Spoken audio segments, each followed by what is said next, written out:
Ladies and gentlemen, welcome to the Sledgehammers in the Office podcast, where we celebrate the heavy hitters on the job site and in the office. Today, I'm joined by Mason Oxendale, our residential realtor, and then Alex von Reich from Control Analytics. Whatever that means.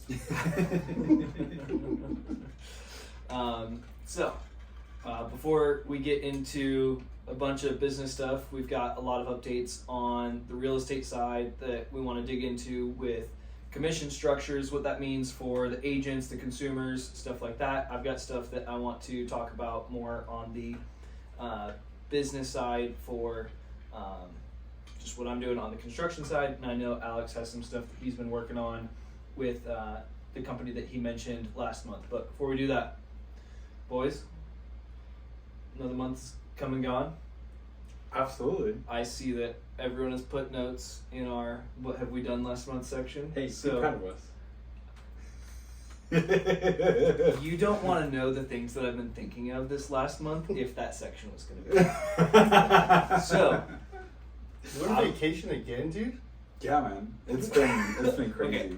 When he told me that he was going on vacation, I was like, this is like the third vacation and we're only halfway through the year. Okay, all right. I think we're done for like a majority of the year. But basically, what happened was Majority of the year. Well, I mean, like visiting family for like that Thanksgiving stuff, because none of my family's in state, or none of McKenna's family's in state, so we gotta travel.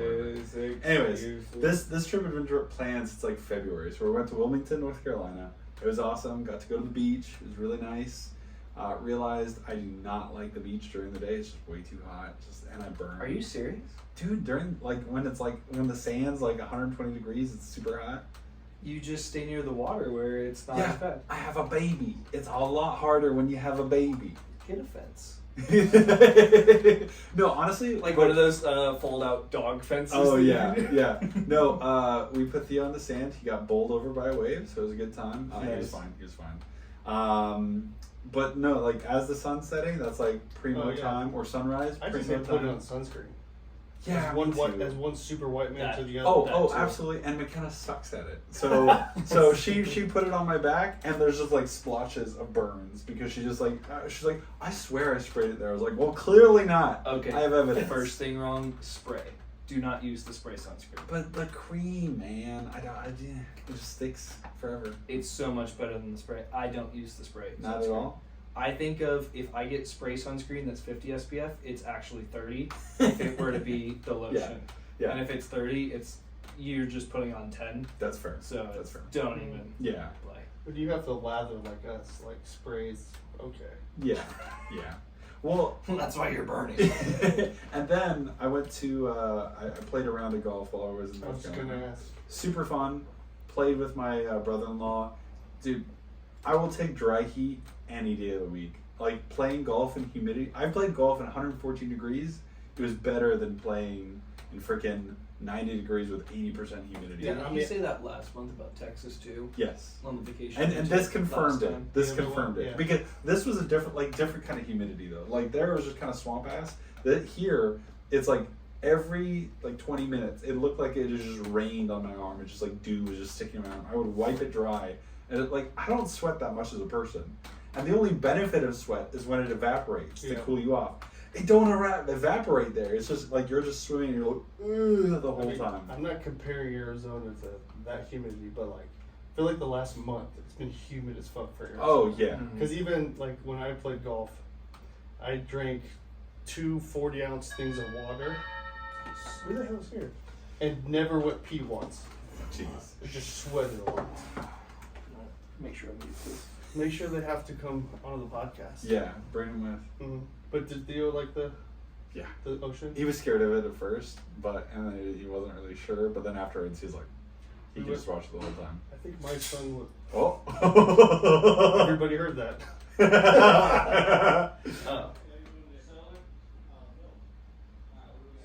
Shut your mic off.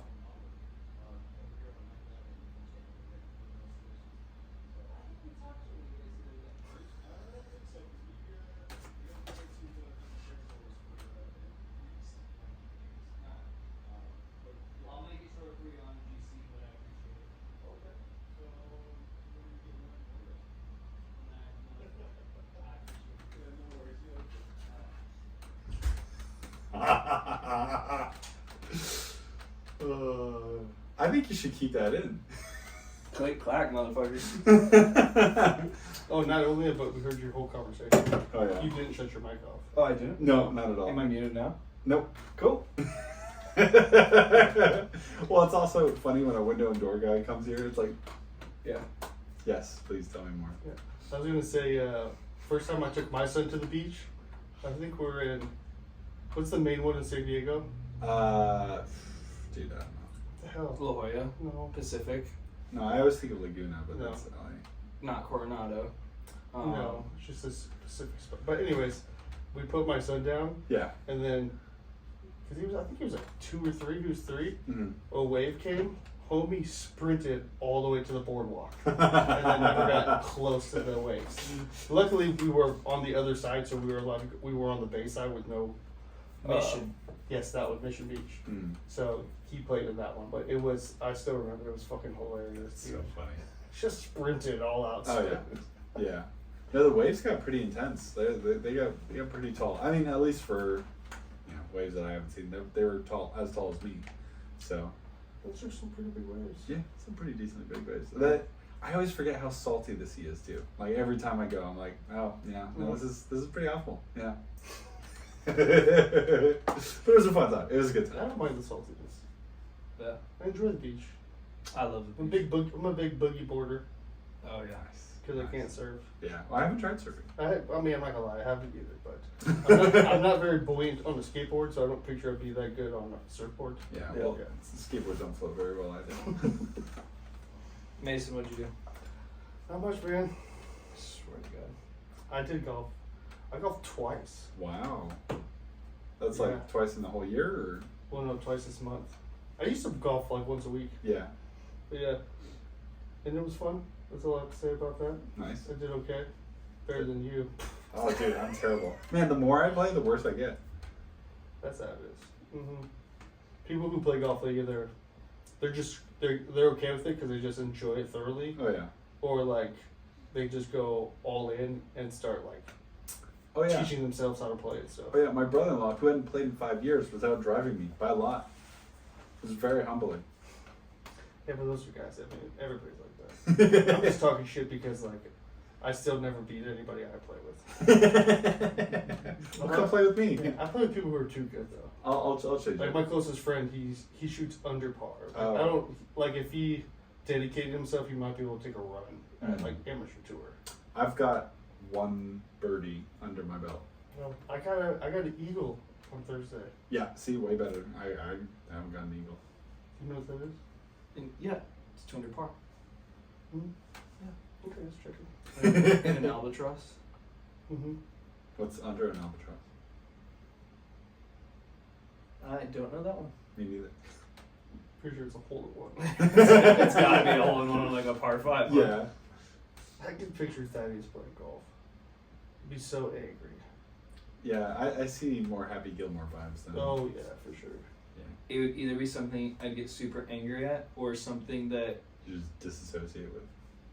probably, yeah. Because, like, I love shooting just for the repetitive nature. Like, love setting up steel, and it's just Oh, you would love golf. focusing on drawing. And it's like, even shooting baskets. Like, there was a phase where I went and just bought a basketball just to go shoot baskets. I never played basketball in high school, stuff like that. But it's just the repetitive motion, just having to push everything out of your focus, and just that's it. So Yeah.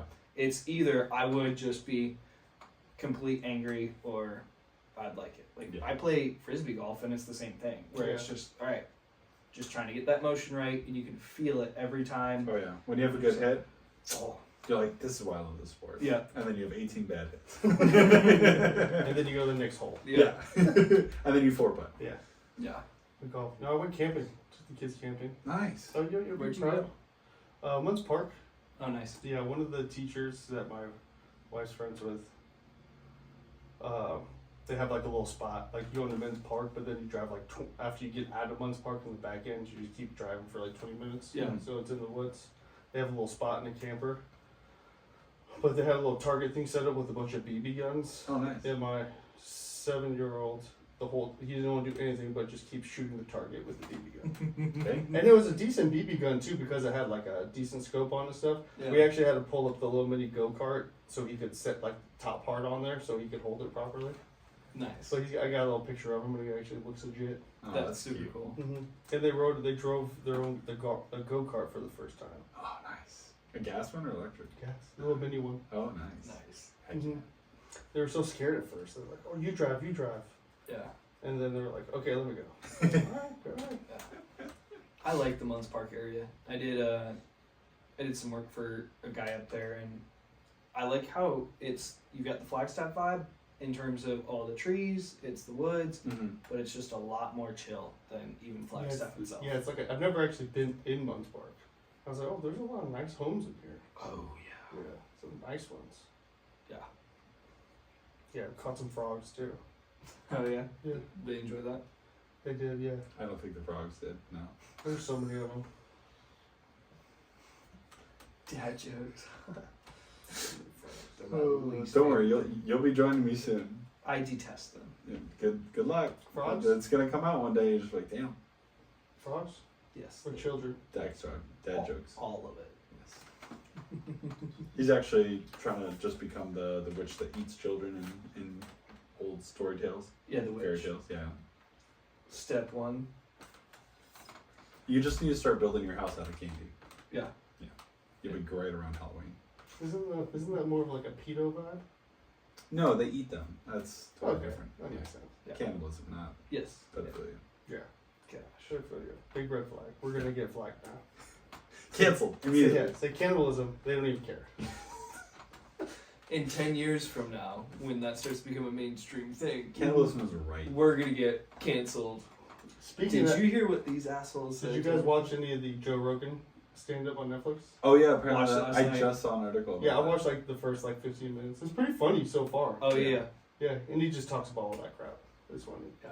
I've started it, one or two of his other specials, and didn't get super interested by it. This most recent one, I was like, all right, Yeah, that I was was. pretty dang good. Yeah, I was never a big fan of his stand up. It's just like, Yeah, I've never been a fan of his stand. but no, it was actually pretty funny so far. Yeah. Have you guys seen any Kill Tony Yeah. stuff? Well, yeah, it's like comes on my freaking TikTok feed. I'm taking a poop all the time. Have you seen the Trump and Biden one? Oh my I gosh. saw one so clip. I funny. haven't seen all of it. Oh, I yeah. I didn't watch the whole thing, but I think it was I've seen a hour lot or of so those in. clips. It Yeah. Because that's the one where hilarious. Shane Gillis is Yeah. Trump. Yeah. Yeah. It's And pretty Adam hilarious. Ray is Biden. Yeah. I love the Dr. Phil live with Oh Adam Ray. yeah. Did you hear he's gonna meet Dr. Phil? I had heard some rumblings. that And he knew Dr. it, but- Phil's apparently super excited about it. Oh yeah. It's hilarious. He's not like I've seen some social media clips of the real Dr. Phil, Yeah. and he's nowhere near what he does on the shows and stuff. Like he No. can take a joke, he does all that kind of No, stuff. he seems like a pretty good. Yeah, so I imagine that would be pretty funny. Yeah. Yeah. Cool. All right. What did you do?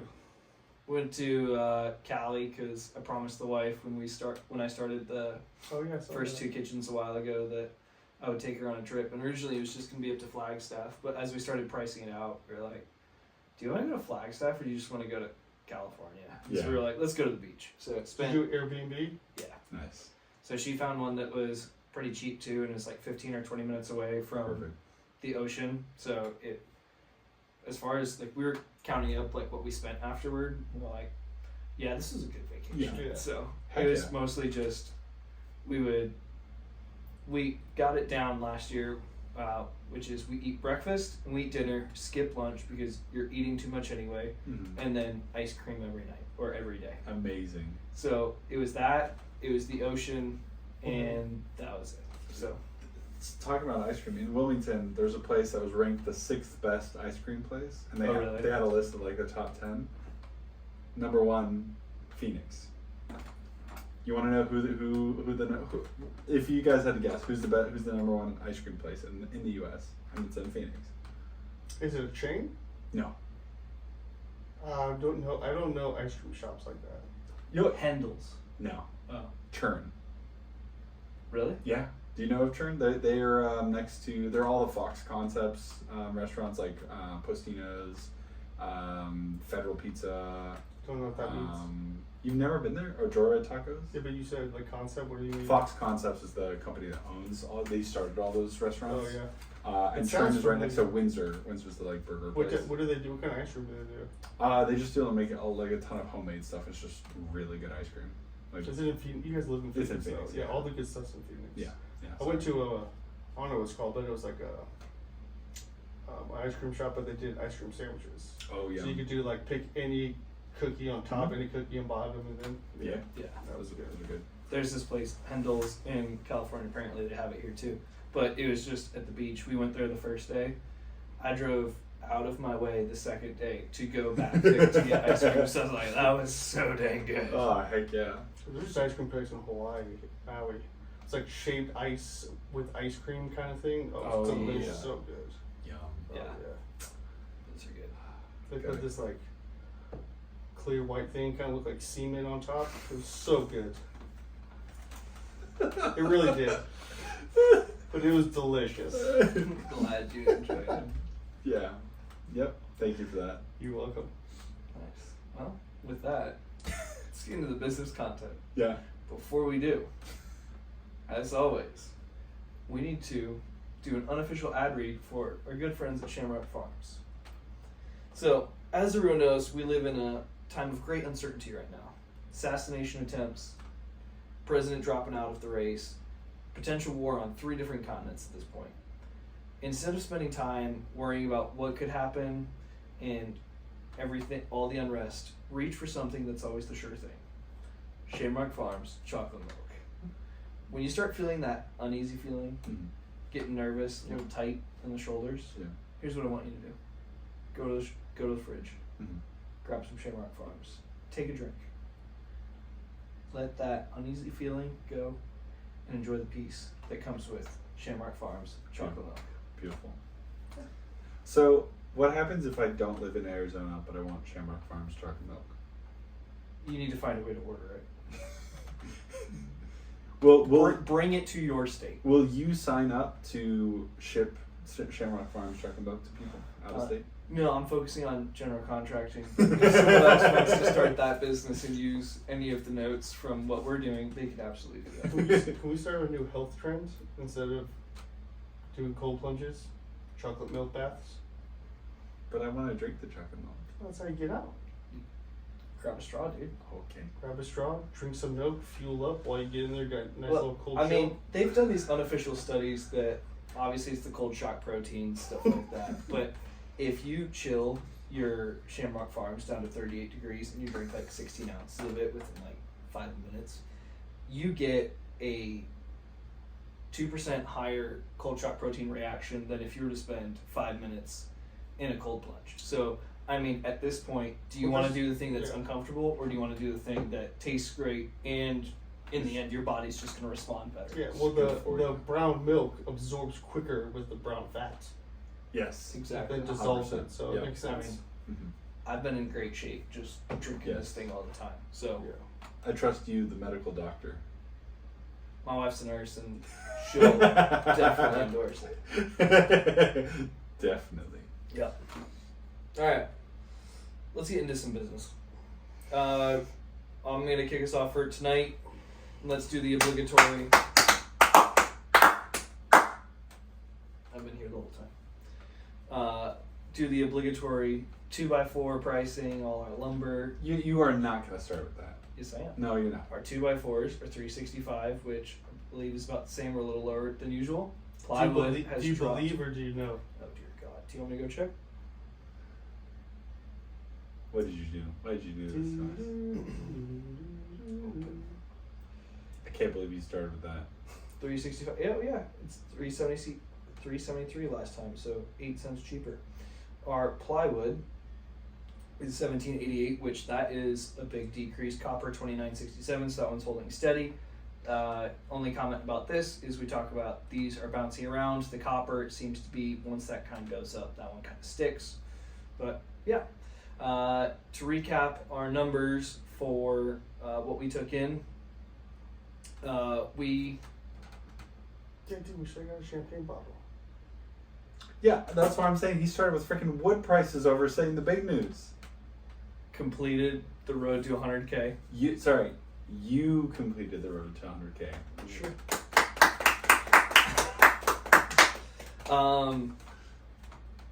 Last month, I don't think I said it on the podcast, but I was like at 96,000, and by the time we were recording, I had checks on my desk that I hadn't deposited, so I knew like I had essentially done it.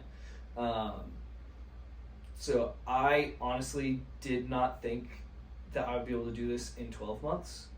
So to be able to do this in 6 months, I am just super happy with the momentum that we've generated. And like we talked about from the beginning, this was about momentum. This was not about net income, gross.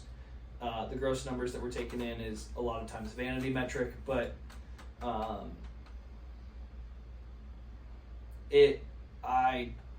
did not think it was going to happen like that. So this month, what was that? July was the most money we had taken in any one given month. We did pay a lot of money that month as well. We had checks for projects finishing up, a whole bunch of checks for the project that we were in the middle of. But we took in $44,000 last month. We also had deposits for jobs that are in this month. So a lot of it was just hitting all at the same time, but I didn't realize it was that much until I was adding it all up for our numbers, and I was like, holy crap, we almost made it halfway off of that month alone. So what's the next step now? You just gonna coast the rest of the year? I was trying to think about that in terms of, we talked about setting up the next being the road to 100K net, and then obviously we'll have each iteration from there, but that's something we'll discuss once we're off the podcast with, like, all right, do we want to try and wrap this thing up all together, start again in January, or what does that look like? But we'll save that conversation. Are you afraid of the net? No, not really. I was before, but just because things were a mess in terms of the finances, and we'll actually get to that in a little bit, but we've tightened up a lot of that crap, and Good. so I think that that's something where we'll be on pace to hit that as well. So not this year, but we'll be able to start taking some swings at that. To get to the action steps though, I got 30 calls to the realtors, and being honest, I did those, that's something else I want to talk about. 30 calls to the realtors, but I had on there that I wanted to create the list of the realtors that I wanted to call. I didn't get that done. I honestly did the 30 calls in the last like 7 to 10 days because I was like, oh, I need to get that done. Going into next month, my goal is to create a list of 50 or more, 50 realtors, and call them. And a big part of that was, I realized just in calling those 30 realtors, I had a lot of good responses from that. I even had a lead that came up already off of that, and I've sent the estimate for that one.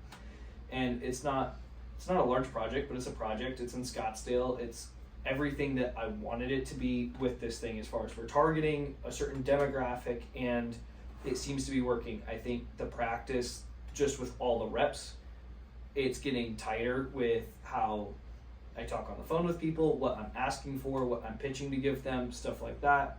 It's nice to even be having different projects that I can put pictures of, because we've been wrapping up projects. So that's been a lot of fun. So there's a lot of time spent on production just for me this last month, with the time that I've had to finish projects, and then we had one that we were super hands-on with, but it was a good reminder just as far as like, hey, this thing works, so don't walk away from it. And there's a lot of people still to call. So, yeah. The one thing I may have mentioned it last month that I noticed was different was doing a combo of the sending a text with my contact card in it, and then also having the email seems to be getting a good response out of people.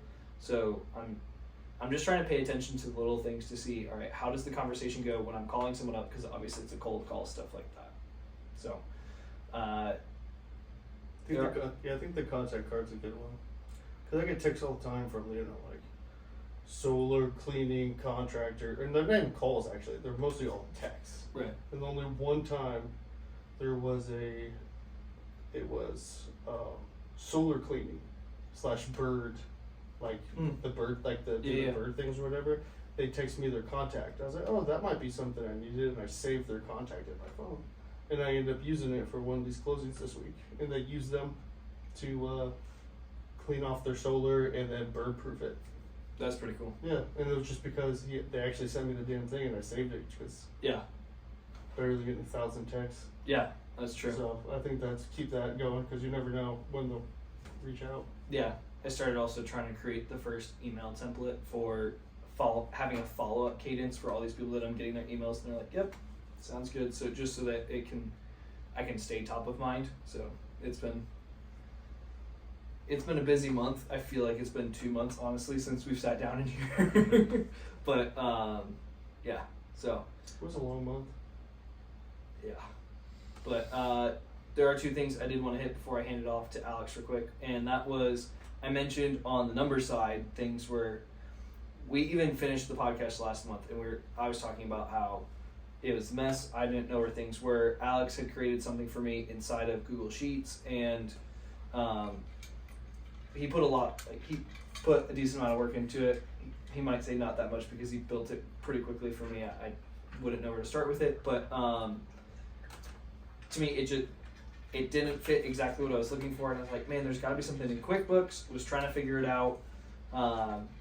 My wife even was looking up videos on YouTube. She's like, look, here's how you should be able to do it, and I could not find it for the life of me. I was clicking all the things that I thought I had to. It wasn't there. I was so upset. And then we started realizing that we had to pay for the subscription that was like 2 tiers up, and then everything showed up. So the nice part was we're starting to figure out, okay, here's how we can build out. We're using Monday.com like as a CRM, and then to also track job progress. We just created a finances part in there too, where we can start uploading everything, because we're gonna start creating it where like my wife actually might start tracking where a lot of the numbers are going, and then because she's a lot better at that than I am, and I don't want to deal with that, and she said that she'd be happy to do it, so I just got to figure it out, show her how, and then we're off to the races. So I'm super happy that we kind of combined what we're doing with QuickBooks and then Monday, so that it can have a really nice overlap and go from there. The last thing I want to talk about, and this is just something I became more conscious of in July, was just the 2 things of like my time and momentum on a project. Like I mentioned, we had a kitchen remodel that we finished up, but it was a lot of time and energy on our end just doing the work there. We didn't have many subcontractors on that project that we would normally have, which was fine, and it was great to kind of just be as hands-on, but understanding that there were a whole bunch of time sucks that started to creep in and make it where we weren't as productive as I wanted to be. So this kind of is probably a sneak peek into one of the upcoming company thoughts, but I started to think about the time in terms of buckets with builder, some people call it like production time, so builder time, admin time, and executive time, and with all 3 of those trying to understand like how do we manage all 3 of those. The executive time is the easiest in a way, as far as that is when is no one around and no one needing my attention, and when can I carve out a slice of time to be thinking about how do we keep this going the direction that we want to, rather than us just finding ourselves somewhere and being like, oh, I guess this is what we do.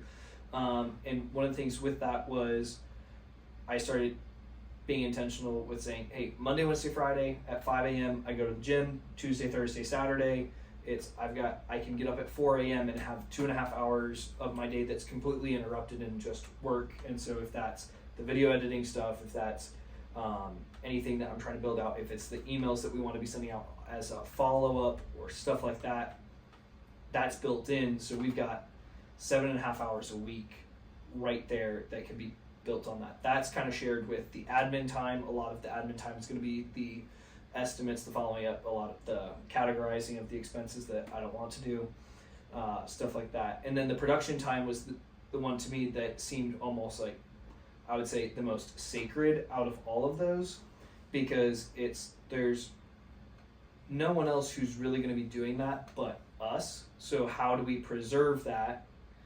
And that's the thing that we're getting paid off of. That's what we're selling the next job off of. So we need to essentially time block for that and try and make sure that we interact with customers, but at the beginning of the day, end of the day, but don't let that get dragged out, especially at the beginning of the day, to where we're just watching the time that we could be productive disappear. So how do we set that up by being polite and saying, oh, okay, guys, like, love chatting with you, but we got to jump into whatever we're working on, stuff like that.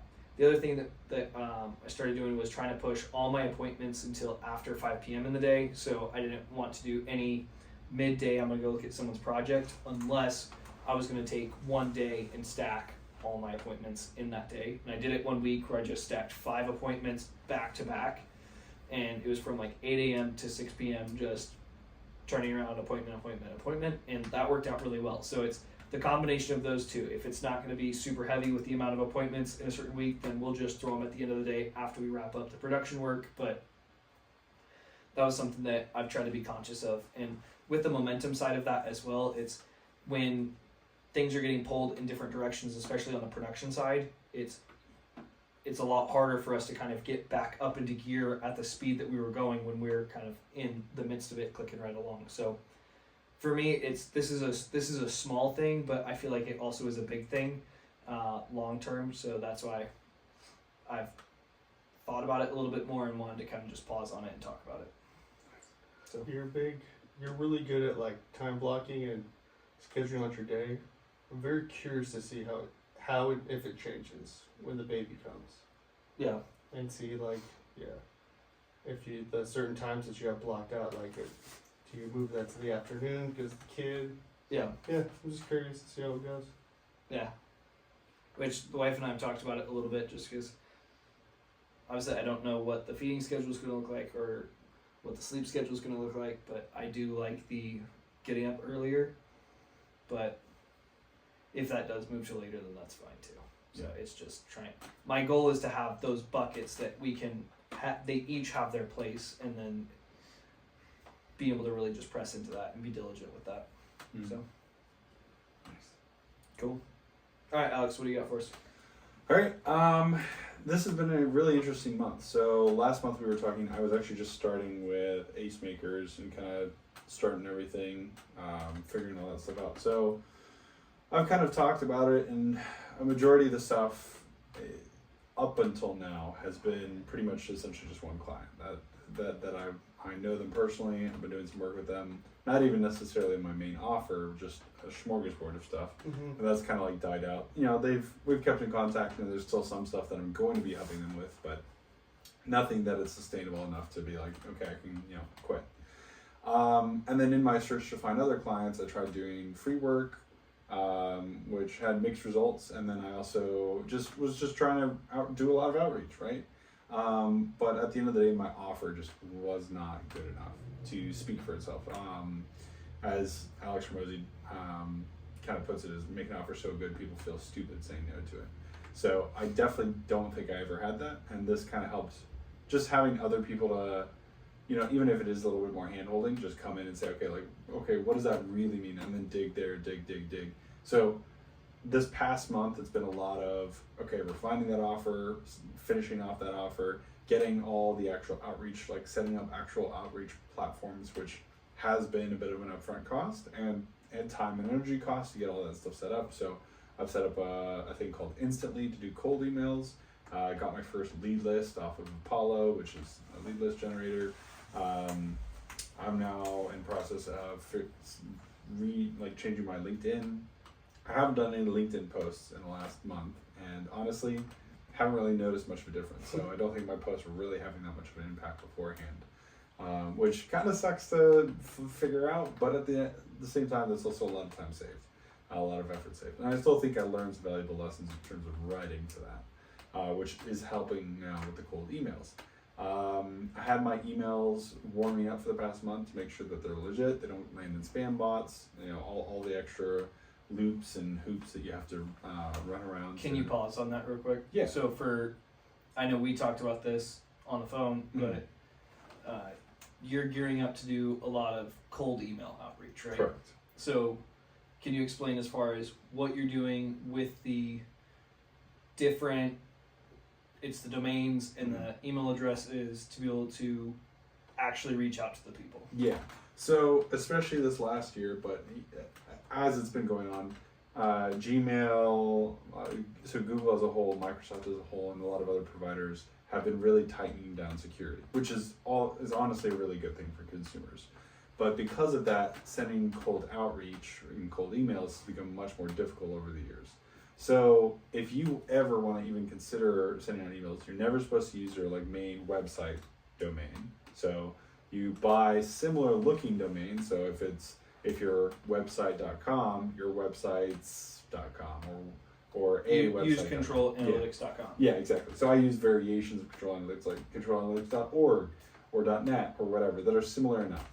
So, and then they'll all redirect to your main website. But the point is if you send enough emails and you get flagged, that domain will get banned forever. And no matter what you do, those things will just automatically end up in people's spam filters, which is a good thing for the most part.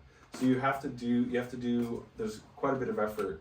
And if you don't know what you're doing, it's really hard. But there's a lot of effort to setting up your domains to make sure that it's legit. You can't just create a brand new email and then start sending out a ton of emails. You have to slowly ramp it up and make sure that it has like legit activity. Like if you're sending 100 emails at 2 a.m. on a Sunday night, it's like, okay, well, this is like spam behavior. Mm-hmm. So there's a lot of filters in place to keep people at bay, which is good, but really hard if you're trying to do full coverage. Because you don't use have a Gmail account?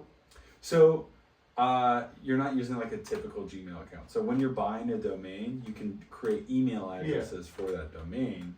So you can be like alex@controlanalytics.org or How many are you sending out? So that's the thing is, according to this program, you're trying to send out 10,000 cold emails a month. Yeah, and that's how Gmail only allows you to send a certain amount before. Yeah, and even then, even once you're warmed up, you've set up everything correctly, your max of like 180 emails per account per day, which sounds like a lot, but in the grand scheme of things, isn't really. And if things get, things get blacklisted or an email isn't doing well, and then a certain email gets banned or whatever, you have to switch that off and start warming up something else instead. So it's like actually today is the very first day I sent out any emails, and I just started my very first like cold email campaign. I got these leads, I verified the emails, I uploaded it, set up the campaign, set up the messaging, a little bit of A/B testing in terms of messages and stuff like that. And I send it from 3 different accounts, each email account, and sent 1 email out today. Tomorrow, we're going to send out 2. The day after, 3. And so on and so forth for the first week. And then you start increasing it by 5, and then 10 after each week. And so by like week 3, week 4, then you're getting really close to that 180. But until then, you got to do it really slowly. And it's just wild to learn all about that process. And who are those emails going to? So that's that lead list. So on Apollo, so just to, you had 1 email from all 3, you said? Yeah, so each email that I had created had sent out an email. And you have 3 right now? Yeah.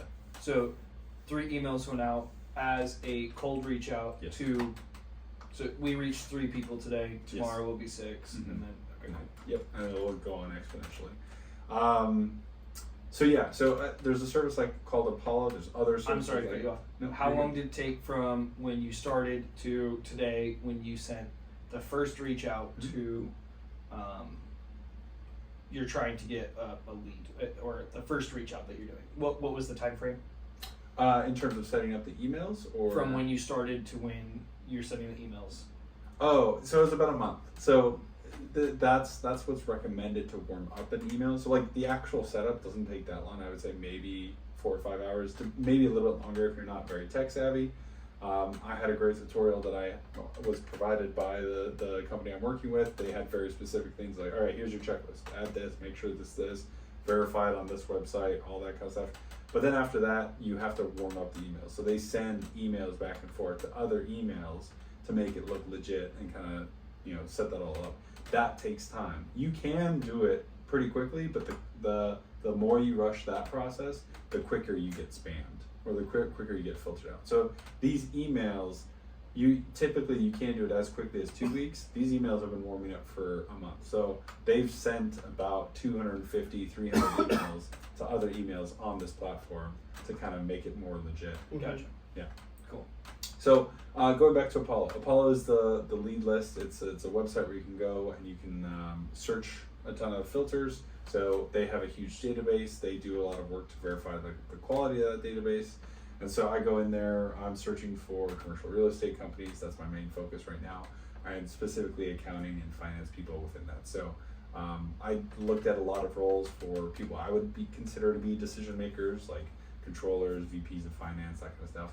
But even then, I didn't even get 10,000 results. So I took a lot of those titles, threw it into ChatGPT, and I was like, all right, hey, what are some other titles that are similar to this that I didn't think of? And that actually helped add it. So I got about 10,000 on there. And then you download all the entire list, and it has their name, first name, last name. It's kind of creepy. First name, last name, company they work for, their title, how big the company is, what their email is, phone number, any like website related stuff, their LinkedIn profile, all that kind of stuff. So super interesting there. So can you reach all 10,000 people, if my math is right, in about 50 days? 60 days? So it depends on how many emails you're using at a time. Yep. But if you're doing the 180, yeah, if you're doing 180 a day, then yeah, it's roughly 50 to 60. Yeah, but typically you're doing more. So you're doing multiple campaigns. So you might do like 2 or 3 emails per campaign, and then you're testing something else different, or maybe it's a different lead list that you're doing. So maybe my next campaign is, instead of finance people, I'm doing operations people for commercial Gotcha. real estate. Gotcha. Okay. And so you generally want to group it by that, and then even within that, you might do some more split testing or A/B testing and say, okay, like the split testing I did is I have a subject line that I'm testing. So all of this is brand new to me. I have to figure out what messaging works, what doesn't work. My first message, it says your MRI reports. MRI is the software that I'm helping them with. And then the other one I did was I put their company's name dynamically in the subject. So it says, Cyto's MRI reports. And so I'm split testing that to see, okay, does this subject get my email open more or not? What type of, like, when you're doing financing, like, what people in financing did you go for? So sorry, not financing, finance. It's more Okay, like but financial planning and analysis. But so what groups of, like, did you go for CEOs? Did you go for? I'm not. I went for CFO if I had to, like Chief Financial Officer, VP of Finance, Director of Finance, Financial Planning and Analysis Manager, Director, that kind of stuff. People who are and then typically the controller as well. Yeah, people who would be really familiar with the software that I'm working with and specifically running reports out of that software. So they'd be familiar with the software name, especially in the commercial real estate industry, and they'd be familiar with the pain point that is how sucky those reports are. So that way, even if I'm not saying, hey, I'm talking about Cyto Construction or whatever ABC company, I'm saying this pain point is so specific. Like, oh yeah, 100% know exactly what that means. Gotcha. And I can say like, okay, here's the solution. Have you ever asked Chat GPT, like, because obviously you're more familiar, especially with the commercial because you've worked in there.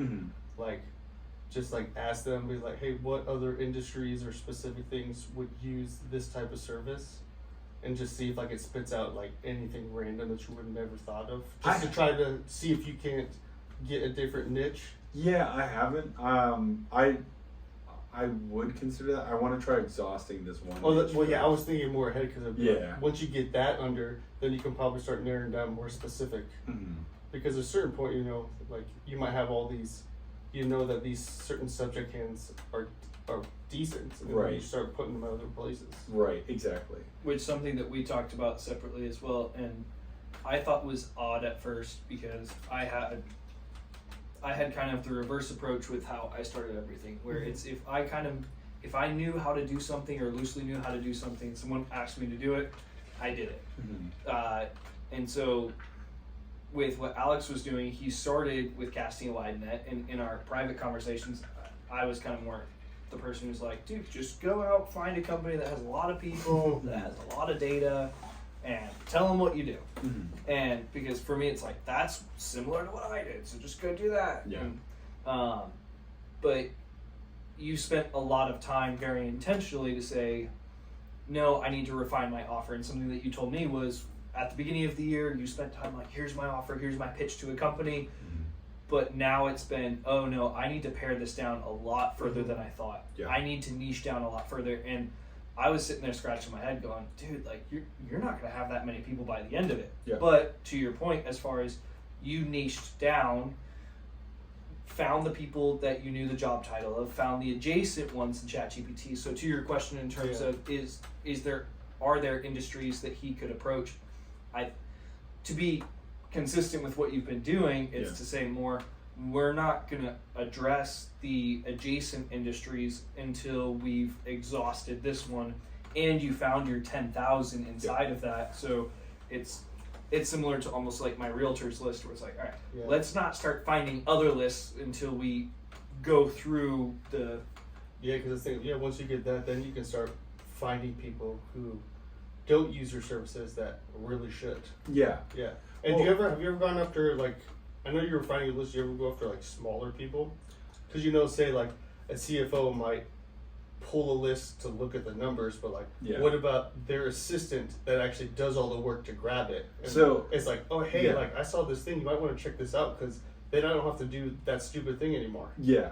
So that's definitely an approach, and that's something I've considered as well, but a lot of times...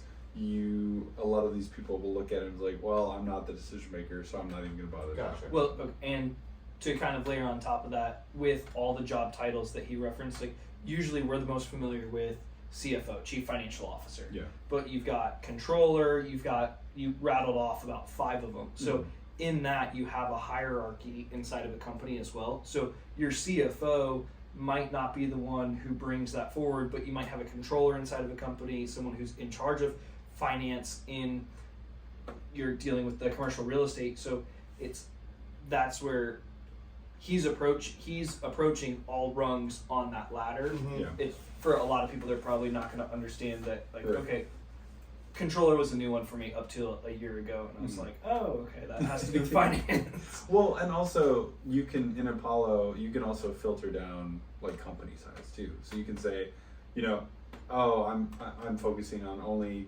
with more than 100 employees, because they're going to have more of these problems and they're going to have more of the hierarchy. So that there's probably a higher chance that they're going to have a controller, versus if it's a 5-man operation, it's probably just like one guy's like the finance guy and he's like, I do everything myself in 5 minutes. And he might be, we talked about this with Philip Colliot, remember how it's like you might have a guy who's the CTO, the Chief Technical Officer of a company, and he's doing everything. Or you could have a Chief Technical Officer who he was buddies with the 5 guys who started the company. Yeah. And he's our tech guy, but he more just kind of plugs stuff in and does the dumb diagnostics. So it's like, oh, if you're getting acquired by a private equity company, you need a real CTO, not someone who's in that position. Yeah. Exactly. I'm just thinking ahead because I think you're doing the important stuff first and the boring stuff. You're getting it all set up too. Because I'm just thinking, because you could go, once you get that dialed in, you could go so many different ways. You might be able to try to get one of those smaller companies that you did a little research in, you think they can grow and get in on the ground floor. But hey, I can do this, go fucking sell more. And then totally agree. Well, and the thing here is this is acting more like the validation of my offer. Of, is my offer good enough that it's works with this very specific niche? And then if it works here, okay, how do we tailor it to other people? And something I really like about the company I'm partnering with is they're not only saying like, okay, we want you to figure it out first, but today I was having a call with a guy and we were focusing more on the sales side of things, but he's like, I don't want you to become the best salesman, because once you're big enough, you're going to hire a sales guy and he's going to be the best, but you're going to be better at plugging everything else in. You being the best salesman isn't going to be the best way to spend your time, because you have to run the business. So once you get to a point where you figure things out, then they're like, all right, well, here's how you hire a setter, someone who only schedules, like they do all the cold outreach for you, and then all they do is set up meetings for you. Or the closer who just closes it, gets them to sign on the dotted line. Or the implementer, or someone who just actually does the solution. And so makes that scalable, so then you get your time back. But at first you got to do the dirty work yourself to figure out, okay, is this offer good enough? Does this process work for me? Am I even in the right niche? Because You know, I might be barking up the wrong tree, and then I find out really quick, crap. Okay, I ran out of all my leads. Yeah. No one wants my stuff. I need to reevaluate. Like, what am I doing? Yeah. I feel like in your niche, the more confident you are, the better. Yeah. And when you were explaining to me, I was like, dude, this guy knows. Whatever he's talking about right now, he knows all of it. So it's like, if you could get these emails to work just to get somebody to fucking call you, Yeah. that's a win right there. And that's also like there's a lot of inexperience on my side for the actual sales call, because I haven't had to do that, because the people I've primarily worked with, I already did free work for, and so it's pretty easy to do a sales call when you're doing stuff for free. And then or they knew me really well, so there was no sales call. It's just, all right, here's the work. So I have to learn what the common objections are going to be. I have to learn, you know, what kind of people I'm going to be talking to. How am I going to talk to them? What's my framework or script going to look like? All that kind of stuff. So there's still a lot to learn. It's stuff I probably would have had to figure out one way or another myself. I just feel like I'm fast tracking it now, and it's you know, I'm not, nothing flashy's happening on the outside, but I feel a lot more clarity internally about my business. Yeah, I'm just like, gotta get a hold of somebody. Do it. Oh, you're still doing it manually? Yeah. You're an idiot. Well, I mean, it's kind of Close. Yeah, right. And it's just like you know, I just didn't realize how deep the waters were and how complex a lot of this stuff was. Yeah, it's probably a lot of timing too. So the more you put out there, you'll find people in the right timing. Yeah. Like if somebody reached out to Thad and be like, hey, I saw that you're a new constructor. Hey, I got this little thing that will help you get all your finances done. Mm-hmm. Sign me up. Yeah. You know, it's just like that timing would have been. Yeah, if he got that a month ago, yeah. Oh yeah, and now he's done so much, he feels confident that if he gets that same call, Yeah. he might be like, maybe when I get bigger. Yeah. Yep. Yeah, exactly. So yeah. Cool. Anything else? No, that's it. Cool. All right, Mason. Right now we're at 50 minutes, but as long as you guys, people are buying, people are selling. as long as you guys,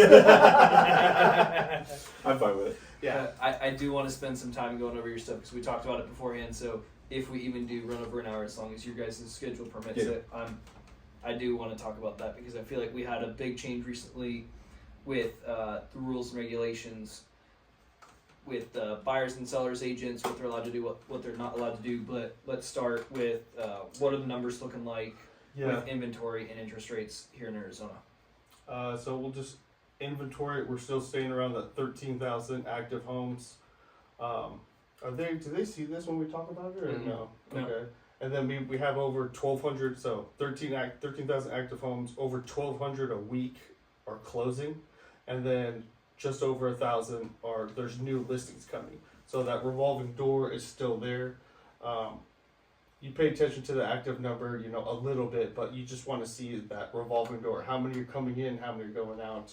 One of the bigger ones is that just the average days on market. It's taking a little bit longer to sell because what we've talked about for a month is that it's just buyers, not as much in the pool. They're being more picky, which you didn't want me to say last time anyways. But yeah, so we're strong. But what was going to help speed it up a little bit is that our interest rates are dropping a little. So we're all the way down to 6.34%. Sweet. And that's been over due to, I mean, I'm sure if you have a stock or you have a 401k, you've probably already looked this morning, but if you haven't, don't. Because one of the big markers for interest rates is that interest rates drop as the recession, stock market goes down, stuff like that. So it sucks, but I mean, I don't mind it that much. Especially personally coming from somebody who has a 6.99% interest rate. Waiting for that puppy to go down a little bit to refinance. But yeah, okay. Recap. Made a little bit over $20,000 this month. Got my classic one rental down. I think I've closed about 7 or 8 those motherfuckers. Have you had a rental every single month? Yeah. Dude. Because some of them are 2.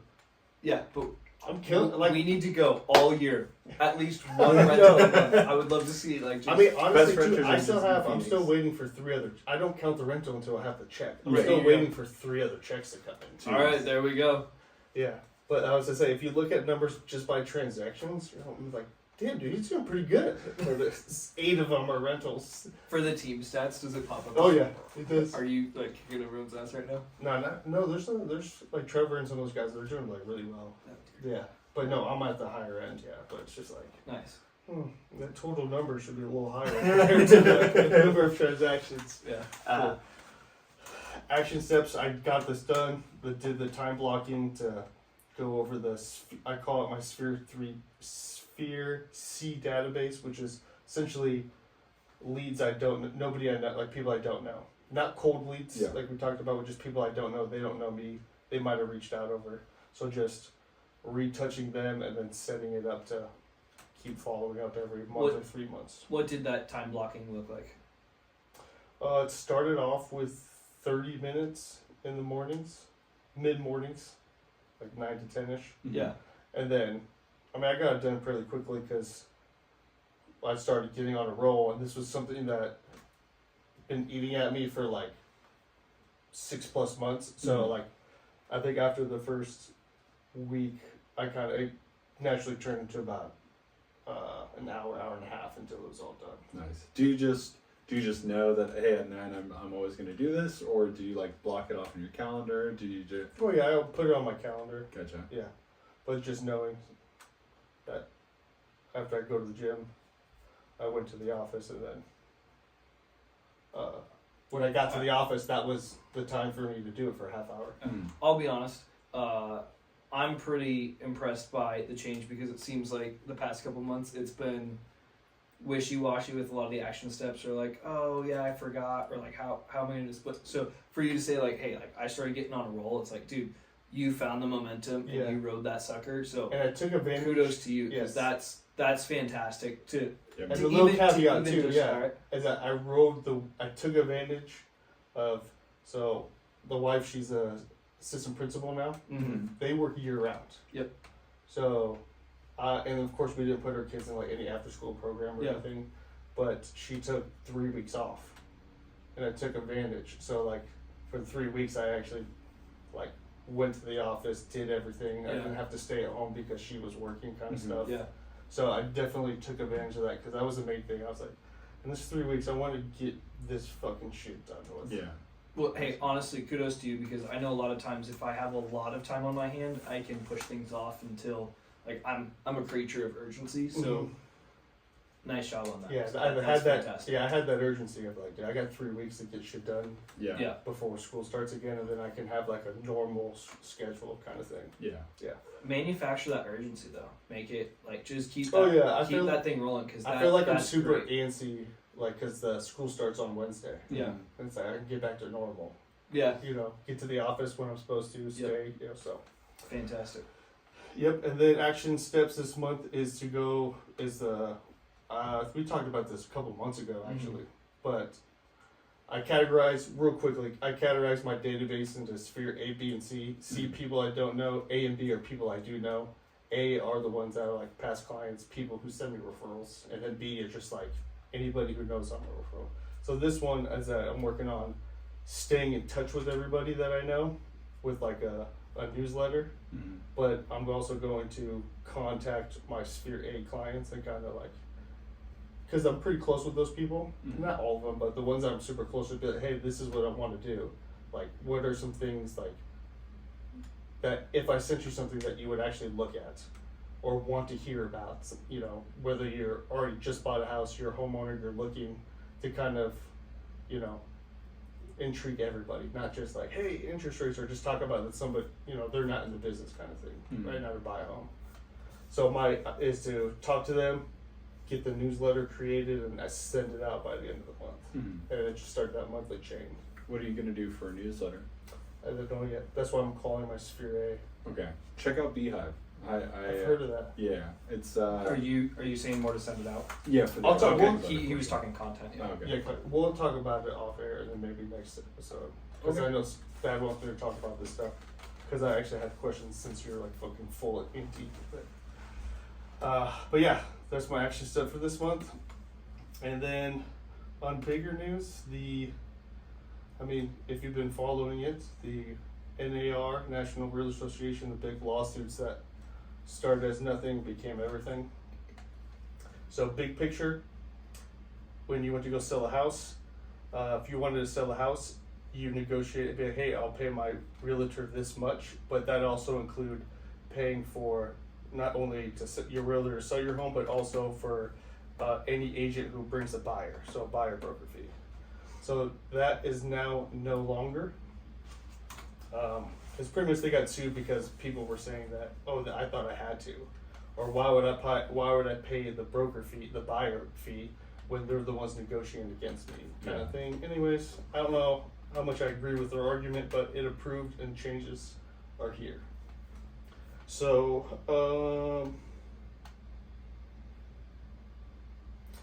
now,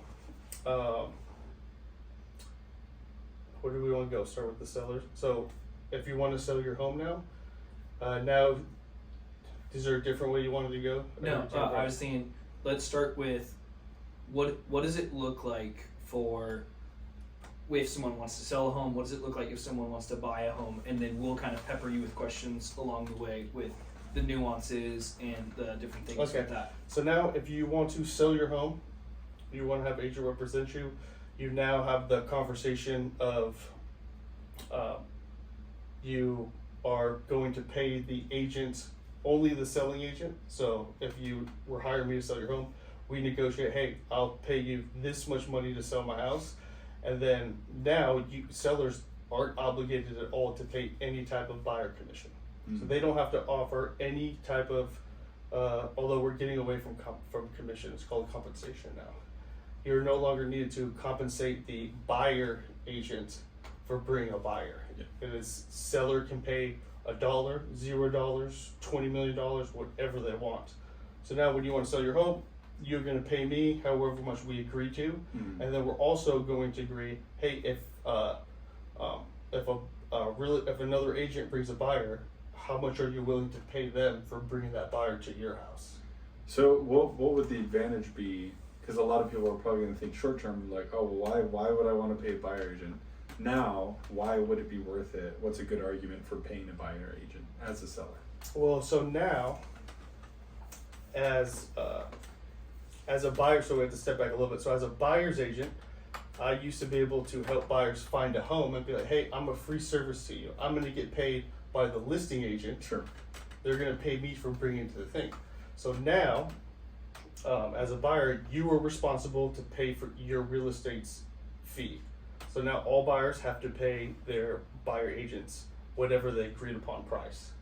So now, as a seller, if you're not willing to have any compensation to a buyer's agent, and then that buyer knows that if the buyer's agent knows that their buyer can't afford to pay the buyer's agent fee because they're a first-time home buyer, they have some grant programs, they don't have a lot of extra cash.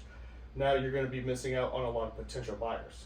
So if a seller doesn't want to pay any compensation to the buyer broker, then now that buyer's agent can't show their buyer the house and put an offer on it because they can't afford it. Right.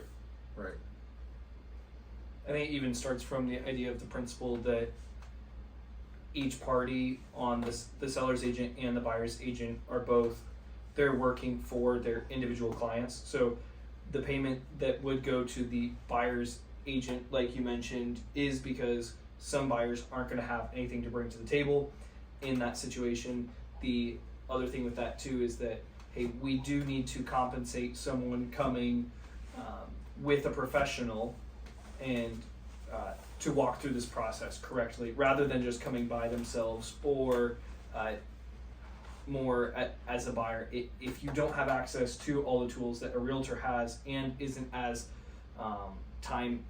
spending as much time in it, your reach, like you said, is going to be limited. So it's your reward. If I were to try and say, hey, what are we rewarding? Like your question was, that's what you're rewarding: the professionalism and then the wider reach that the buyer's agent has. Yeah. So and then to touch more on a buyer side. So now, you cannot, as a real estate agent, a buyer's agent, I am not allowed to show any property to a potential client until I have a buyer broker signed. It is illegal. I believe it's like $1,000 fine for you, the agent, but also your broker gets fined too, so it's double fine. And then when you get so many fines, then you can get suspended and stuff like that. So beforehand, I could just be like, hey, you could say, hey, I'm going to use you as a realtor, which I think you did that with Thad. Mm-hmm. He just showed you a bunch of homes and then boom, it was just. But now legally can't do it. So, and this is not just for Arizona. This is nationwide. Mm-hmm. So, you have to have a buyer broker signed, which means that you have to have an agreed compensation on what the buyer is willing to pay me, the agent, to help them find a home, essentially. Gotcha.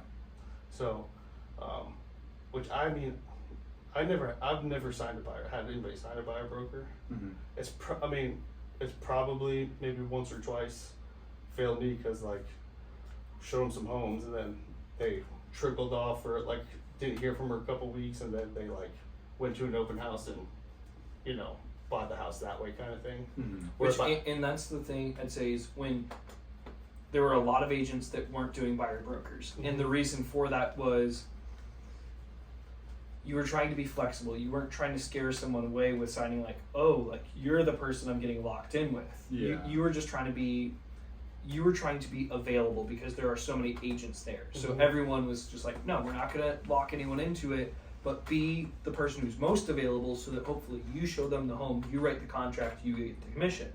But what it did was create a situation, we talked about this before we got started, that you could be looking for a home, I could be your realtor, like, oh yeah, we're buddies, we're going to do this thing, or even, hey, I just need someone, I pull up Zillow, Thaddeus, you're there, and then you're on Zillow on your own later, you call the phone number that's on there, not knowing that that's putting you in touch with another realtor, not the seller's agent or anything like that.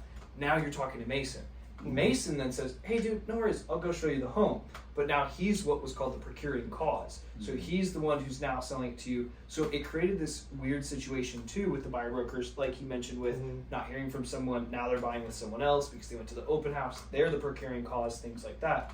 So the nice part with how they've made this mandatory is it starts to really make it where the relationship between the buyer and the agent becomes concrete. Mhm. We are working together. It is spelled out. Here's how much money I'm going to make at the end of the day. Here, so here's what I'm getting paid. Here's the service I'm providing. Mm-hmm. And that was going to be one of the things I wanted to ask you about was in terms of like if you've gotten any idea on how people are going to be changing, because this seems to be now we can start to have a competition in the real estate industry based on value that they're providing to the customers that they have with them or to the people that they represent. So Yeah. do you see anyone, or is it like, hey, this is just taking over, everyone's still getting their bearings on it with how they're going to try and advertise the value that they say they're providing to a client? I mean, in the industry, a lot of people it's just they're thinking about and going, well, what if this happens? Like the worst things that happen, which probably won't. I mean, bad things happen all the time, but it's not going to be total chaos. But like, when you wanted to sell your house, you interviewed listing agents. Most people interviewed 1, 2, or 3 people and be like, hey, how, what are you going to do? How much do you charge? How are you going to sell my house? And you'd have to pitch yourself. And as on the buyer side, it was more people would call a random house, and then if you got along with the agent, if the agent was smart enough, they'd be, hey, I can show you other houses, kind of that way. Or they would call a bunch of buyers agents and just go see 2 with them, 2 here, 2 here. But now, if you want to see a house, you have to have a buyer broker sign saying that me as a buyer, I'm going to pay you, realtor, this much to help me find a home. Yeah. So now, as a buyer, I would say there's going to be a lot more of interviewing. You're not going to just call a random sign. Most people are. It's like, if I want to buy a house, I want you make sure you interview your buyer's agent and see like, well, what are they going to like? How are you? What are some different ways? What can you do? Kind of more of like, yeah, how are you just going to open the door for me? Like, well, how are we going to tackle this situation? Stuff like that. Kind of more of like because the biggest factor with buyer's agents is that you want to be pretty good at negotiating. Yeah. Because not only you want to negotiate the price, but also you want to make sure you know the ins and out of a contract. So you want to know what are specific deadlines for all the documents, because if you go past any of those things, then your earnest money, you might lose your earnest money if you decide you don't want the house kind of thing. Or there might be certain situations where you're stuck buying it, or you're going to lose $5,000. Gotcha. There's just different steps along the process. You want to make sure that the agent knows, or just little things that it's like, the more you know about the contract, there's little ways that you can get out of it if something happens. Gotcha. So a buyer's agent now is going to be, it's going to be more about showing their value rather than, oh, I'll just be able to show you homes. It's okay, I'm actually going to really partner around you, and this is why going with me is going to be better. Exactly. I'm curious to see. I don't necessarily know how it's going to go. Yeah. Because before it was more of like, hey, I can show you any 99% of the homes available. Like, just don't call 1,000 people. We'll go look them all right now. Yeah. But now, you're gonna have to, be a little more like salesman oriented. Yeah.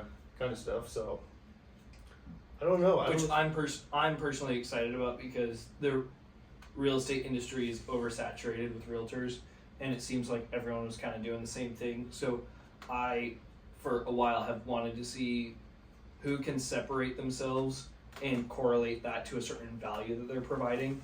So I hope that this is an incentive for especially the buyer's agents to start saying, like, we saw it a little bit on the listing agent side. Everyone was essentially doing the same thing because it is such a regulated industry.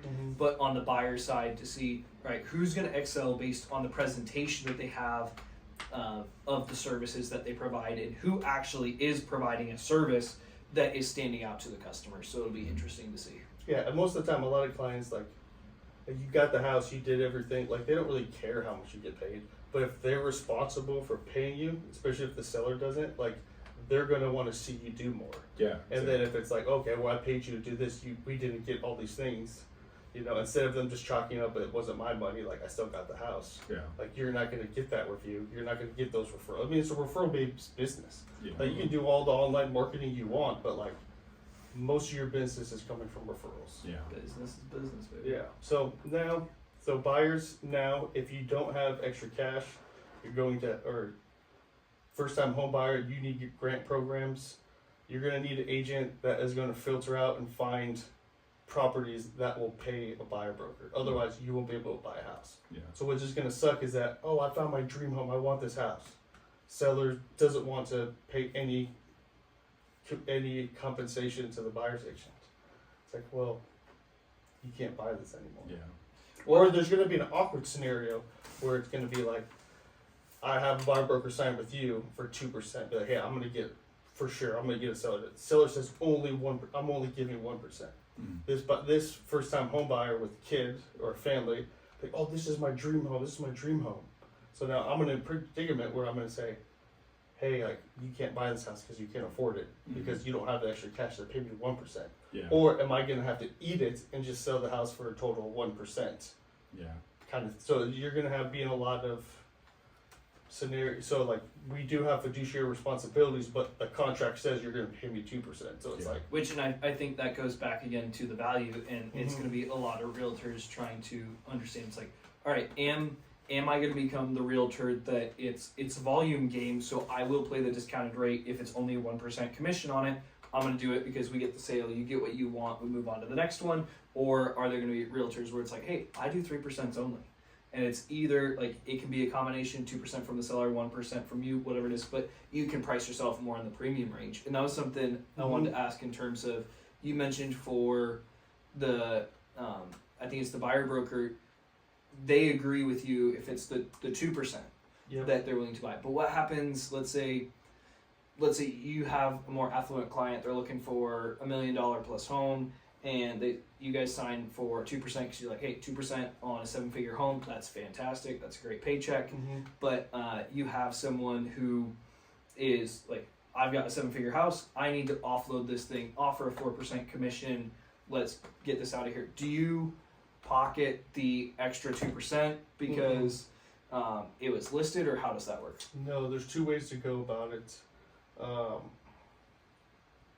But if it's offered as a commission, then it's just the seller's off the hook. They only have to pay 2%. But because now you negotiate everything, so now inside of a purchase contract, there's a separate addendum where you put how much you want the buyer broker commission or compensation to be.